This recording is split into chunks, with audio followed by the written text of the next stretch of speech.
जय श्री कृष्णा। ये है आज का अध्याय। आज सुनिए धर्म वर्ण की कथा। धर्म वर्ण और पितरों का संवाद और वैशाख की अमावस्या की श्रेष्ठता का। वैशाख मास की अक्षय तृतीया और द्वादशी की महत्ता। द्वादशी की पुण्यदान से कुतिया के उद्धार की कथा।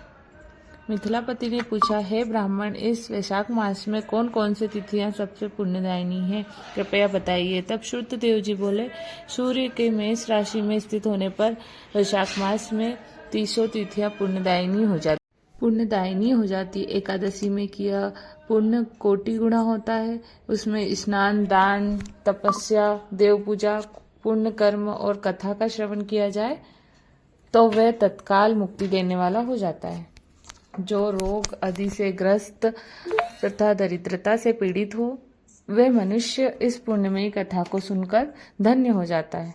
वैशाख मास मन से सेवन करने योग्य है, क्योंकि वे समय उत्तम गुणों से मुक्त है। दरिद्र, धनार्ध, पंगु, अंधा, नपुंसक, विधवा, साधारण स्त्री, पुरुष, बालक, युवा, वृद्ध तथा रोग से पीड़ित मनुष्य ही क्यों न हो, वैशाख मास का धर्म सभी के लिए अत्यंत सुख देने वाला है।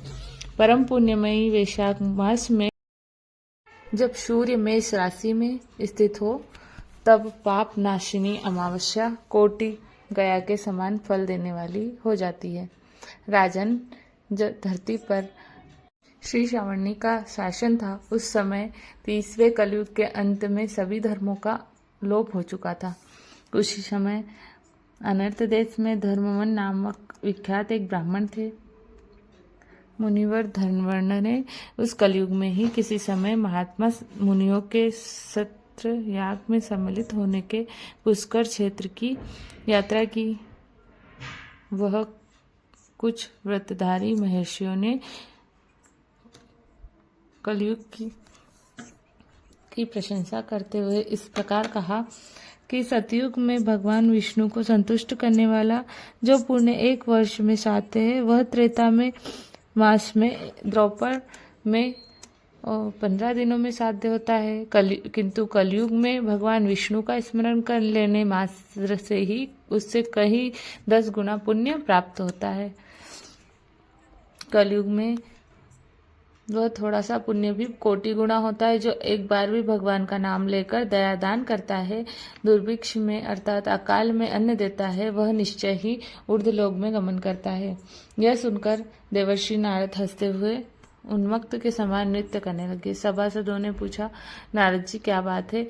तब बुद्धिमान नारद जी ने हंसते हुए उन सबको उत्तर दिया, नारायण नारायण, आप लोगों का कहना सत्य है। इनमें संदेह नहीं कि कलयुग में स्वल्प कर्म से ही महान पुण्य का साधन किया जाता है और कलेशों का नाश करने वाले भगवान केशव स्मरण मात्र से ही प्रसन्न हो जाते हैं। फिर भी मैं आप लोगों से ये कहता हूँ कि कलयुग में ये 2 बातें दुर्घट है, शिष्णेन्द्रिय का निग्रह और जीवा का वश में रखना। ये दोनों कार्य जो भी सिद्ध कर ले, वही नारायण स्वरूप है। इसलिए कलयुग में आपको यहाँ नहीं ठहरना चाहिए। नारद जी की बात सुनकर उत्तम मत का पालन करने वाले महर्षि सहसा यज्ञ को समाप्त करके सुखपूर्वक चले गए। धर्मवर्ण ने भी यह बात सुनकर भूलोक को त्याग देने का विचार किया। उन्होंने ब्रह्मचर्य व्रत धारण कर दंड और कमंडल हाथ में लिया और जटा वरकरधारी होकर वे कलयुग के अनाचारी पुरुषों को देखने के लिए घर छोड़कर चल दिए। उनके मन में बड़ा विस्मय हो रहा था। उन्होंने देखा प्रायः मनुष्य पापाचार्य में प्रवृत्त होकर भयंकर और दुष्ट हो गए हैं। ब्राह्मण पाखंडी हो गए हैं। शूद्र संन्यास धारण करते हैं। पत्नी अपने पति से द्वेष रखती है। शिष्य गुरु से वैर करता है। सेवक स्वामी से और पुत्र पिता के घात में लगा हुआ है।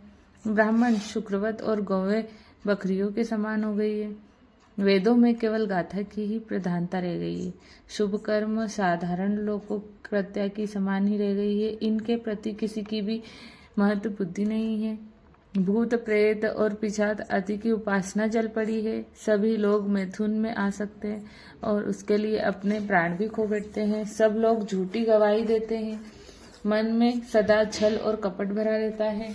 कलयुग में सदा लोगों के मन में कुछ और वाणी में कुछ और कर्मों में कुछ और ही देखा जाता है। सबकी विद्या किसी न किसी स्वार्थ को लेकर ही होती है और केवल राजभवन में ही उसका आदर होता है। संगीत आदि कलात्मक विद्याएं भी राजाओं को प्रिय है। कलयुग में अधर्म मनुष्य पूजे जाते हैं और श्रेष्ठ मनुष्य पुरुषों की अवहेलना होती है। कलयुग में वेदों के विद्वान ब्राह्मण दरिद्र होते जा रहे हैं और लोगों में प्रायः भगवान की भक्ति नहीं होती है। पुण्य क्षेत्र में पाखंड अधिक बढ़ जाता है। शूद्र लोग जटाधारी तपस्वी बनकर धर्म की व्याख्या करते हैं। सभी मनुष्य अल्पायु, दयाहीन और शठ होते हैं। कलयुग में प्रायः सभी धर्म के व्याख्याता बन जाते हैं और दूसरों से कुछ लेने में ही उत्सव मनाते हैं।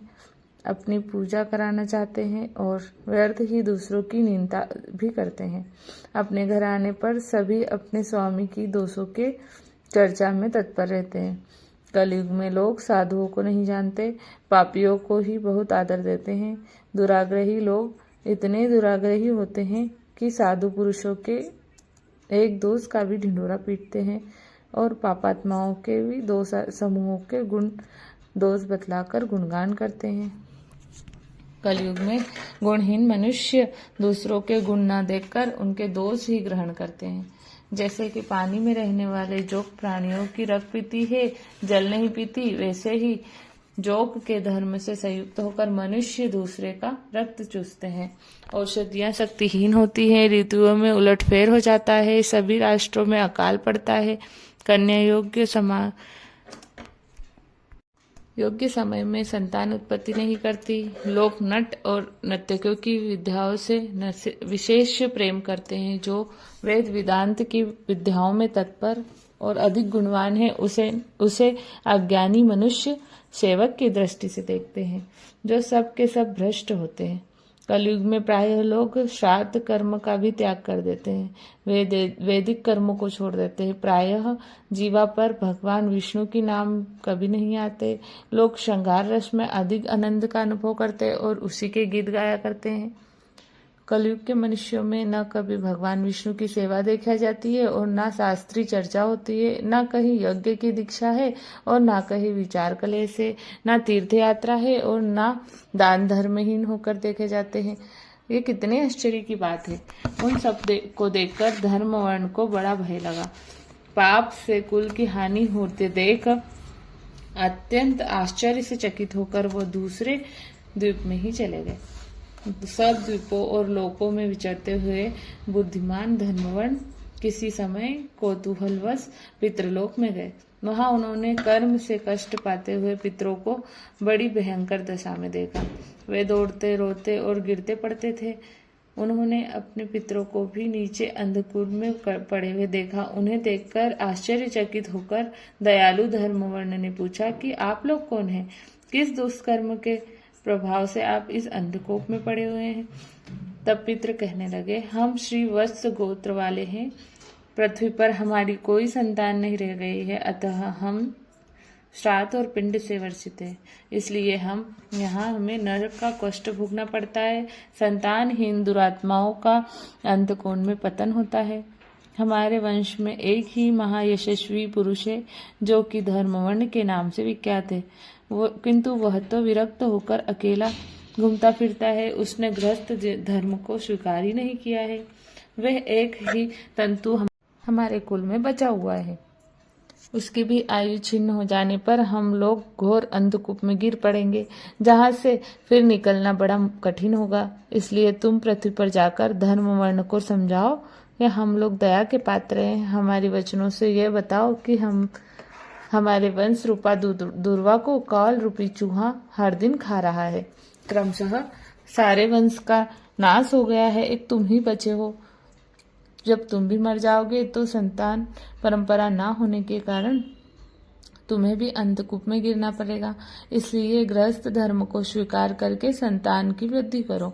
इससे हमारी और तुम्हारी दोनों की ऊर्ध्व गति होगी। अगर एक भी पुत्र वैशाख मास या कार्तिक मास में हमारे उद्देश्य से स्नान, श्राद्ध और दान करेगा, उससे हम लोगों की ऊर्ध्व गति होगी और इस नरक से उद्धार भी हो जाएगा। अगर एक पुत्र भी भगवान विष्णु का पुत्र हो जाए और एक भी एकादशी का व्रत रखने लगे या एक भी भगवान विष्णु के पाप नाशक कथा सुन ले, तो उसकी 100 बीती हुई पीढ़ियों का और 100 आने वाली पीढ़ियों का उद्धार हो जाता है। वे पीढ़ियां पाप से ढकी होने पर भी नरक का दर्शन नहीं करती है। और धर्म से रहित बहुत से पुत्रों के जन्म से क्या लाभ, जो कुल में उत्पन्न होकर सर्वव्यापी भगवान नारायण की पूजा नहीं करते। इस प्रकार प्रिय वचनों द्वारा धर्म वर्ण को समझाकर तुम उसे ब्रह्मचर्य आश्रम से निकालकर गृहस्थ आश्रम में प्रवेश करने की सलाह दो। पितरों की यह बात सुनकर धर्मवर्ण बड़ा आश्चर्यचकित हुआ और हाथ जोड़कर बोला कि मैं ही धर्मवर्ण नाम से विख्यात आपका वंश का दुरागही बालक हूँ। यज्ञ में महात्मा नारद का यह वचन सुनकर कि कलयुग में प्राय कोई भी रस इंद्रिय और शिष्णेन्द्रिय को दृढ़ता पूर्वक संयम में नहीं रखता, मैं दुर्जनों की संगतों से भयभीत होकर अब तक दूसरे द्वीपों में ही घूमता रहा। इस कलयुग के 3 चरण बीत गए, अंतिम चरण में भी 3.5 भाग बीत चुके हैं। मेरा तो जन्म ही व्यर्थ बीता है, क्योंकि जिस कुल में मैंने जन्म लिया उसमें माता पिता के ऋण को भी नहीं चुकाया। पृथ्वी के भारभूत उस शत्रुतुल्य पुत्र के उत्पन्न होने पर भी क्या लाभ, जो पैदा होकर भगवान विष्णु और देवताओं की पितरों और की पूजा न करे। मैं आप लोगों की आज्ञा का पालन करूंगा। बताइए, पृथ्वी पर किस प्रकार मुझे कलयुग से और संसार से बाधा प्राप्त नहीं होगी। धर्म वर्ण की बात सुनकर पितरों के मन को कुछ आश्वासन मिला। फिर वे बोले, बेटा तुम गृहस्थ आश्रम स्वीकार करो, संतानों की उत्पत्ति के द्वारा हमारा उद्धार करो। जो भगवान विष्णु की कथा में अनुरक्त होकर निरंतर श्री हरि का स्मरण करते हैं और सदाचार के पालन में तत्पर रहते हैं, उन्हें कलयुग बाधा नहीं पहुंचाता। पुत्र जिसके घर में शालिग्राम शिला या महाभारत की पुस्तक हो, उसे भी कलयुग बाधा नहीं दे सकता। जो वैशाख मास के धर्मों का पालन करता हो, माघ श्राइन में तत्पर होता हो और कार्तिक मास में दीपदान करता है, उसे भी कलयुग की बाधा प्राप्त नहीं होती। जो प्रतिदिन महात्मा भगवान विष्णु की पाप नाशक और मोक्षदायिनी दिव्य कथा सुनता है, जिसके घर में बलि वैश्य देव होता है, शुभ कारिणी तुलसी स्थित होती है और जिसके आंगन में उत्तम गौ रहती है, उसे भी कलयुग बाधा नहीं देता। इसलिए इस पापात्मक युग में भी तुम्हें कोई भय नहीं है। बेटा शीघ्र पृथ्वी पर जाओ।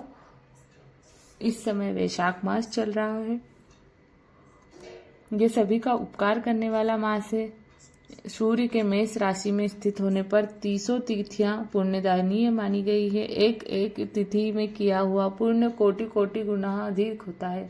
उनमें भी जो वैशाख की अमावस्या तिथि है, वो मनुष्यों को मोक्ष देने वाली है। देवताओं और पितरों को वह बहुत प्रिय है। शीघ्र ही मोक्ष की प्राप्ति कराने वाली है। जो उस दिन के उद्देश्य से श्राद्ध करते हैं और जल से भरा हुआ घड़ा और पिंड देते हैं, उन्हें अक्षय फल की प्राप्ति होती है। इसलिए महामते, तुम शीघ्र जाओ और जब अमावस्या हो तब कुंभ सहित श्राद्ध और पिंडदान करो। सबका उपकार करने के लिए ग्रस्त धर्म का आश्रय लो और धर्म अर्थ काम से संतुष्ट होकर उत्तम संतान प्राप्त करके फिर मुनिवृत्ति से रहते हुए सुखपूर्वक द्वीपांतों में घूमो।